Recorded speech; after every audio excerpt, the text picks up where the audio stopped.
घुंघराले बाल। राइना बचपन से ही खूब सुंदर थी। उसके लंबे लंबे घुंघराले बाल से हमेशा उसका चेहरा ढका रहता।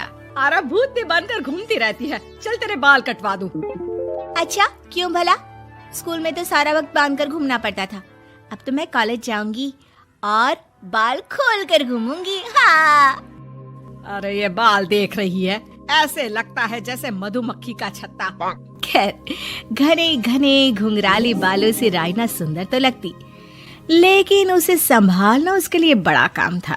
माँ, अरे माँ, शैम्पू खत्म हो गया है। इस बार वो वाला लाना ना, जो घुंघराले बालों को और बाउंसी बनाता है। माँ ले आना, हाँ जरूर से। कल मेरा कॉलेज का पहला दिन है, मैं चाहती हूँ सब मुझे देखकर जले। अगले दिन राइना कॉलेज पहुँचती है, जहाँ एक लड़का उसे छेड़ते हुए कहता है, अरे लगता है चाउमीन में सोया सॉस कुछ ज्यादा ही गिर गया। अरे मुझे तो चेहरा दिख ही नहीं रहा। लड़कियां भी राइना का मजाक उड़ाती है। अरे यार, ये कंगना की कॉपी करके कौन आया है? लोकल कंगना और कौन?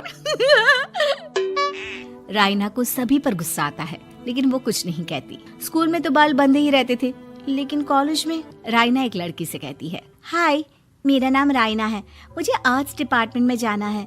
कहाँ से है रास्ता? अपने बाल हटा कर देखो, सामने ही बोर्ड लगा है।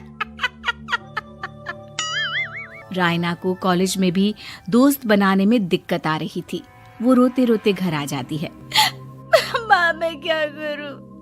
आज तो सारे दिन लोगों ने न जाने क्या क्या बोलकर मेरा मजाक ही बना कर रख दिया। माँ प्लीज कुछ करो ना मेरे बालों का। मैंने तो पहले ही कहा था कटा दे, पर तू। अरे कटाने से क्या होगा, उल्टा जो थोड़े बांध कर ये इन्हें समेट सकती है ना, वो भी नहीं कर पाएगी। तो क्या मेरी कोई दोस्त नहीं बनेगी कॉलेज में, या मैं हमेशा लोगों के मजाक का ही शिकार होती रहूंगी? राइना जोर जोर से रोने लगती है। तभी उसका छोटा भाई आ जाता है और राइना के बालों के बीच एक पेंसिल छुपा देता है। तभी उसका दोस्त भी पीछे से आ जाता है। अरे ढूंढो ढूंढो, कहाँ है पेंसिल? मैं नहीं बताऊंगा। दोस्त काफी कोशिश करता है, लेकिन उसे पेंसिल नहीं मिलती। वो वहाँ से चला जाता है। थैंक्स दी, आज आपके बालों ने तो मुझे बचा ही लिया। अच्छा, बहुत दिनों के बाद बालों को लेकर कुछ अच्छा सुनने को मिला। मुझे भी पहले लगता था कि मेरे बाल सबसे सुंदर है, लेकिन अब पता चला। अरे क्या पता चला, क्या हो गया? देख, किसी भी चीज के ना दो पहलू होते हैं।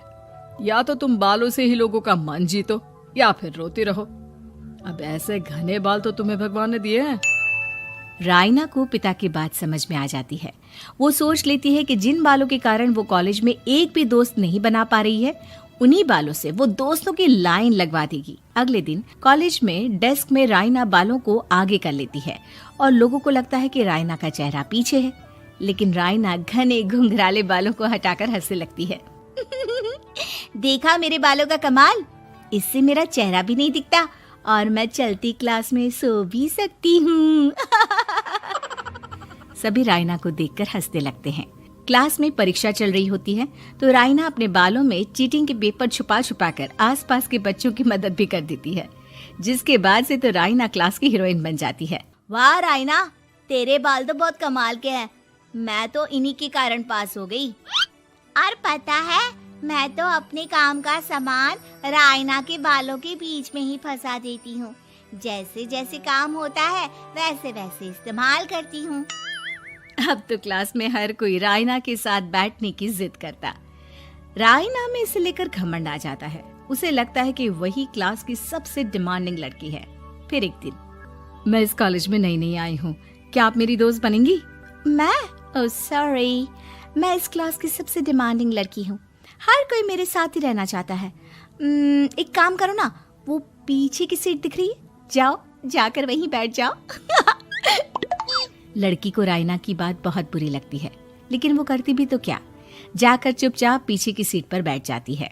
तो आज का लेसन सबने याद किया है ना बराबर से? जितनी भी चीटिंग करने वाली लड़कियां थी, वो राइना के पीछे जाकर बैठ जाती है और जोर से चिल्लाती है, जी मैम, सब कुछ याद है, कहीं से भी पूछ लो, हम तो मास्टर हैं मास्टर। क्यों? ये बोलकर वो रायना के कंधे पर हाथ रख देती हैं।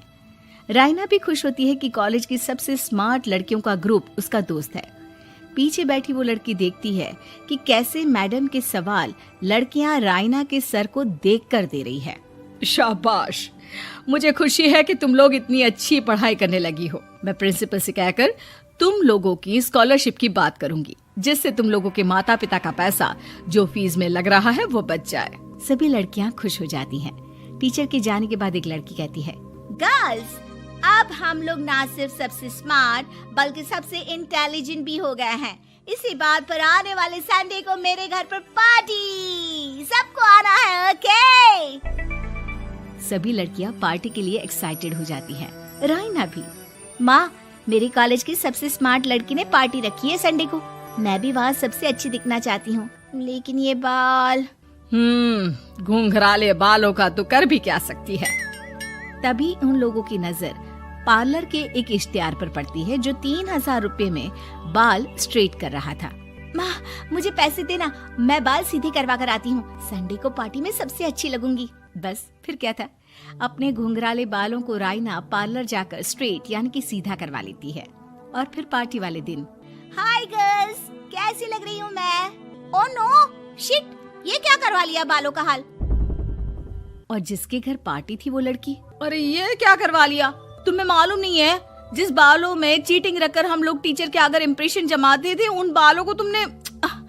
अरे हमें तो स्कॉलरशिप भी मिलने वाला था, अब तुमने बाल सीधे करवा लिए। अब तुम हम लोगों के लिए किसी काम की नहीं हो। अरे लेकिन हम दोस्त तो है ना, क्या मैं अच्छी नहीं लग रही हूँ? हमें तेरे अच्छे और बुरे लगने की कोई जरूरत नहीं है। हम लोगों को तेरे बालों से फायदा था, अब वो नहीं है, तो हम तेरे दोस्त भी नहीं है। जाकर बाल वापस घुंघराले करके आ, तभी तो हम लोगों की दोस्त बन सकती है। रायना रोते रोते घर आती है और माँ को सारी बात बता देती है। माँ, ला पैसे दे, मैं बाजार जाकर बाल ठीक करा के आती हूँ। लेकिन माँ, मुझे ये बाल बहुत अच्छे लग रहे हैं, काश ये बाल मैं पहले ही सीधे करवा लेती। देख बेटा, पैसे तो मैं तुझे दे दूं, लेकिन वैसे बाल करके तू फिर ऐसे दोस्त बनाएगी जो तेरे साथ मतलब के लिए जुड़े हैं। लेकिन इन बालों में तू ऐसे दोस्त बनाएगी जो तेरे साथ जीवन भर का साथ निभाएंगे। रायना को माँ की बात समझ में आ जाती है।